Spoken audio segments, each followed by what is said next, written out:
Meu nome é Gilson Rodolfo Martins, eu sou arqueólogo e fui professor na Universidade Federal de Mato Grosso do Sul muitos anos, né? E foi na Universidade Federal do Mato Grosso do Sul que eu comecei a minha carreira de pesquisador, além de professor. Tive sorte, porque ao chegar aqui em Mato Grosso do Sul tinha um amplo terreno de pesquisa ainda a ser realizada, e o que me permitiu então me envolver profundamente, né, com o passado arqueológico de Mato Grosso do Sul, no sentido assim de, ao longo de 30 anos, ir revelando, descobrindo quais foram os povos, quais são aquelas sociedades que formaram a base do que hoje é a sociedade sul-mato-grossense. Quando a gente fala em arqueologia, nós estamos falando de ciência, né?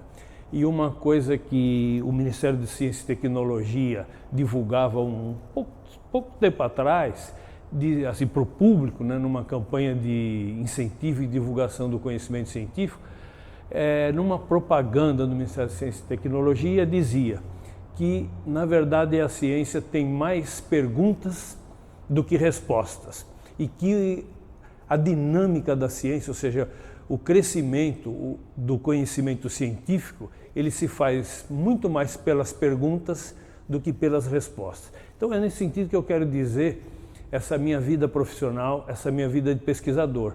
Quando eu cheguei aqui em Mato Grosso do Sul, né, contratado como um professor da Universidade Federal, eu tive 30 anos de perguntas que precisavam ser respondidas, isso no campo da arqueologia. Essa frase vale para qualquer área da ciência. Então, o que nós podemos falar da arqueologia do Pantanal? Vamos fazer um recorte aqui e falar mais especificamente sobre a arqueologia do Pantanal, e numa outra oportunidade pode ser abordada a arqueologia do resto do estado de Mato Grosso do Sul. Bem, quando a gente pensa em arqueologia, nós estamos pensando, antes de mais nada, sobre as origens. A própria palavra arqueologia quer dizer o estudo das origens, o estudo do início das culturas humanas, porque a arqueologia, ao contrário do que o senso comum às vezes assim interpreta, que estuda inclusive dinossauros. Não, são duas ciências diferentes, dinossauro é a paleontologia, e o ser humano, que é o objeto central da arqueologia, é visto por essa área do conhecimento, por essa disciplina, na perspectiva de entender as mudanças culturais, a evolução cultural da humanidade, a evolução, sobretudo, da cultura material da humanidade. Então, quando vamos falar do Pantanal, essa pergunta vem a nós, imediatamente. Quando chegaram os primeiros seres humanos no Pantanal? Bom, é preciso dizer que, apesar dos 30 anos que acabei de mencionar como sendo um período de pesquisas arqueológicas realizadas aqui no estado, o Pantanal é uma área tão grande, são 110 mil quilômetros quadrados, maior do que muitos países, inclusive, que tenho que admitir que a gente sabe pouco sobre a arqueologia do Pantanal. Há um vasto campo ainda para pesquisas, isso deverá ocorrer nas próximas décadas, né? Novas gerações de pesquisadores com certeza vão aprofundar e responder novas perguntas. Quanto mais você responde, novas perguntas vão surgindo. Então, esse é o motor da ciência. Então, sobre o Pantanal, eu tenho que deixar claro aqui que se sabe muito pouco, porque foram feitas pesquisas. Eu vou falar mais especificamente sobre a pesquisa que foi feita aqui pelo MUARC, pelo Museu de Arqueologia da UFMS, realizadas por mim, pela professora Emília Kashimoto e pelos outros integrantes da equipe do MUARC, que ainda hoje dão sequência a esse estudo. Mas tenho que admitir que a gente sabe pouco, mesmo o que nós fizemos, juntando-se a resultados científicos coletados por outras equipes, né? Se sabe pouco. Nós tivemos aqui a participação fundamental, importante, de outras instituições universitárias, como a Universidade Vale dos Sinos, a Unicinos, lá do Rio Grande do Sul, que pode dizer que foram aqueles que deram os primeiros passos assim, numa pesquisa sistemática em relação à arqueologia do Pantanal. Embora temos que dizer que o primeiro trabalho acadêmico feito sobre a arqueologia do Pantanal foi objeto de uma livre docência de um professor, Afonso Moraes Rodrigues Passos, na Universidade de São Paulo, na década de 70. Ele estudou aqueles petroglifos aquelas gravuras, depois vamos até mostrar o que tipo de gravura que existe em Corumbá, na cidade, próxima à cidade de Corumbá. E esse estudo, né, que a gente chama de arte rupestre pantaneira, ele deu material para a elaboração dessa tese de livre docência. Aí parou, né? Houve um intervalo muito grande, somente na metade da década de 1980, ou seja, por volta do ano de 1986, que foram retomadas as pesquisas lá no Pantanal, inclusive numa nova leitura desses petroglifos. É importante citá-los porque eles justamente nos remetem a um período que a gente chama de caçadores-coletores pré-históricos, né? São as primeiras pessoas, os primeiros seres humanos que chegaram aqui no Pantanal. O Pantanal, como outras inúmeras áreas do planeta, nem sempre foi habitada. É habitada a partir de um certo momento, né, de um instante arqueológico que a gente pode considerar a origem, né, do povoamento humano naquele lugar. Então, esses caçadores-coletores pré-históricos, que são os primeiros, não são índios, tá? Eles são povos pré-históricos que migraram para cá vindo de outras regiões e trouxeram, vamos dizer assim, uma cultura natural, né? Eu digo uma cultura natural porque eles tinham pouca sofisticação tecnológica, eles viviam como predadores, sobreviviam da captação de recursos naturais. Quer dizer, o que a natureza oferecia era isso que os mantinha, que os sustentava, que garantia a subsistência. Esses caçadores-coletores, apesar dessa vida simples, né, no sentido econômico, culturalmente, intelectualmente, a nível, digamos assim, do pensamento, eles não eram tão simples assim, né? Pelo contrário, já apresentavam pensamentos complexos. Então aqui nós temos um recorte de um painel de arte rupestre que foi encontrado agora em Aquidauana, tá? É importante também citar aqui nessa fala que o Pantanal é uma área muito grande e, por ser muito grande, ela não é homogênea. Na verdade, há vários pantanais do Nabilec, o Pantanal da Ninhacolândia, o Pantanal do Paiaguá, o Pantanal do Rio Paraguai. Então, como eu falei, há diferentes regiões, inclusive áreas do Pantanal que são alagadas, que é a característica principal ambiental do Pantanal, e há outras que não são alagadas.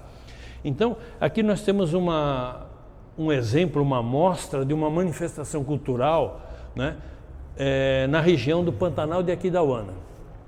São pinturas feitas num abrigo sobre rocha, e eu chamo a atenção para essa pintura em relação a outras tantas que poderíamos geograficamente distribuí-las pelo Pantanal, que aqui nós temos uma imagem de uma pessoa sobre uma canoa navegando provavelmente no rio Aquidauana. Então vocês podem ver tartaruguinhas, cobras, outra tartaruguinha aquática, né? E essa aqui talvez seja a imagem mais antiga que se tem do ser humano navegando no Pantanal. Aquela ideia da chalana, né? Aquela ideia daquela navegação em águas rasas, né? Que é o que caracteriza a hidrografia do Pantanal. Esse sítio em Aquidauana, o Aquidauana 3, ele tem essa grande relevância. Agora, isso aqui a gente poderia chamar já de uma arqueologia do pensamento. Querer entender o que eles pensavam, como eles viam o mundo, qual era o mito dessas pessoas, os mitos dessas pessoas, né? Agora, nós temos que pensar que eles também precisavam sobreviver, né? Precisavam captar recursos e transformar os recursos naturais. E usavam a pedra como matéria-prima para a confecção de ferramentas, já que eles não conheciam os metais. Então aqui nós temos uma amostra, né, quase como se fosse uma caixa de ferramentas, né, dessa idade da pedra do Pantanal. Aí varia também conforme o lugar.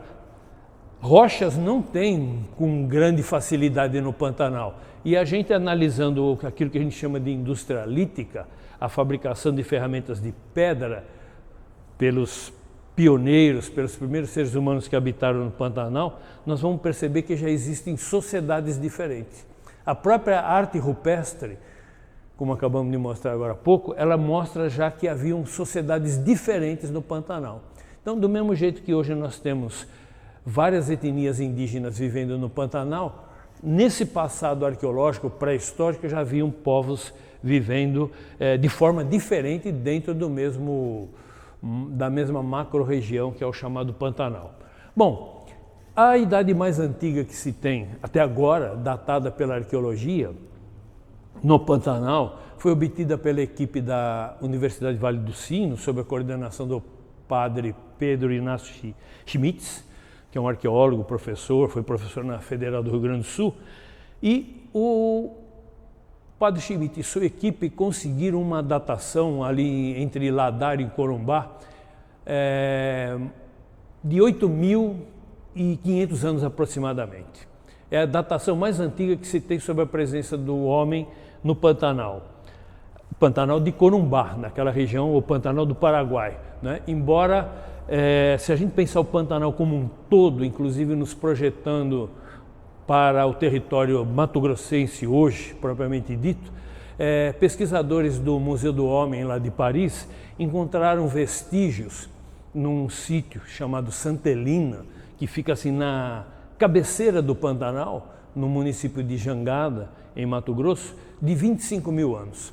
Então, eu disse que aqui em Mato Grosso do Sul, no Pantanal do Paraguai, ali perto de Corumbá e Ladário, nós temos uma datação de 8.500 anos aproximadamente, mas não quer dizer que seja o Adão e Eva do Pantanal. É apenas a datação mais antiga que se obteve até agora. Acabei de dizer, uns minutos atrás, que a ciência arqueológica, ao estudar o Pantanal, tem um vasto desconhecimento pela frente, né?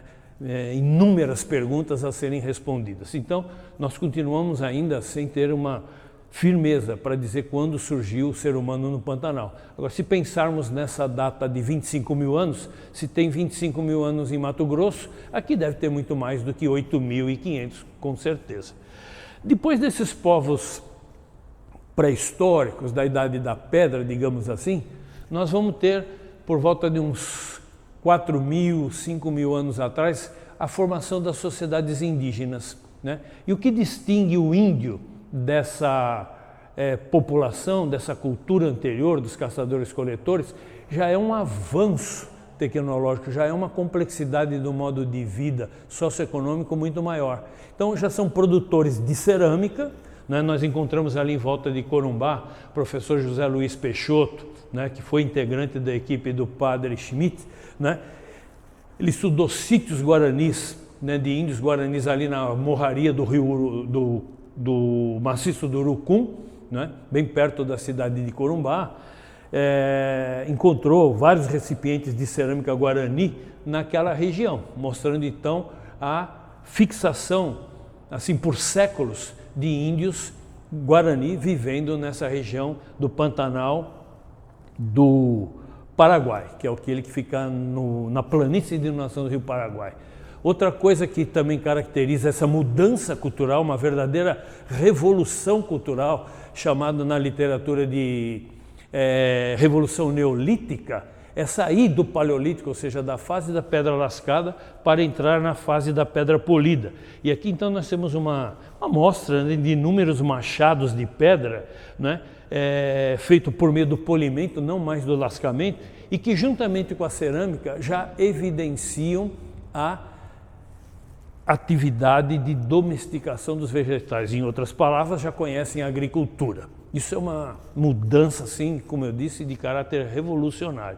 Então, se formam a partir de 3.500 anos atrás, nesses diferentes pantanais, vários grupos indígenas, agricultores com sociedades específicas, umas diferentes das outras. Enquanto, por exemplo, alguns se dedicam basicamente à agricultura, outros ainda vivem basicamente dependendo das inundações do rio Paraguai. Então, ou aquela imensidão de águas, né, que nós temos no Pantanal do rio Paraguai.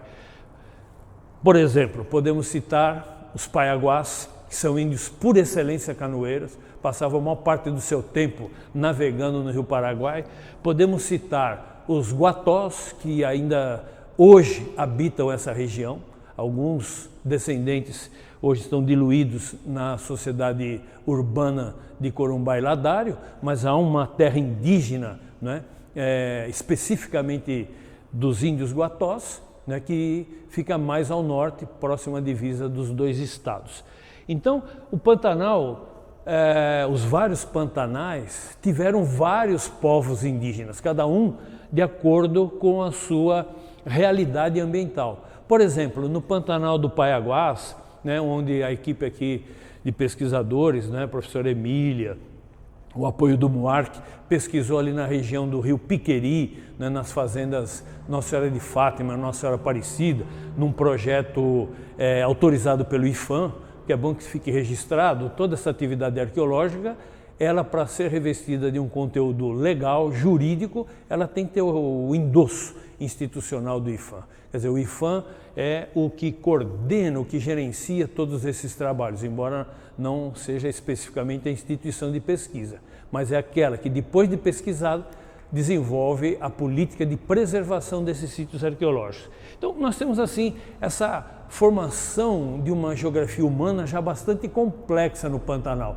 Hoje, infelizmente, né, o contato com o colonizador reduziu drasticamente as populações indígenas do Pantanal. Mas ainda nós temos marcas inegáveis da presença de índios, né, descendentes desse passado secular ou até milenar, vivendo no Pantanal. Então, por exemplo, como eu disse, os Guatós são índios também canoeiros que habitam aterros ali no Pantanal do Rio Paraguai, né?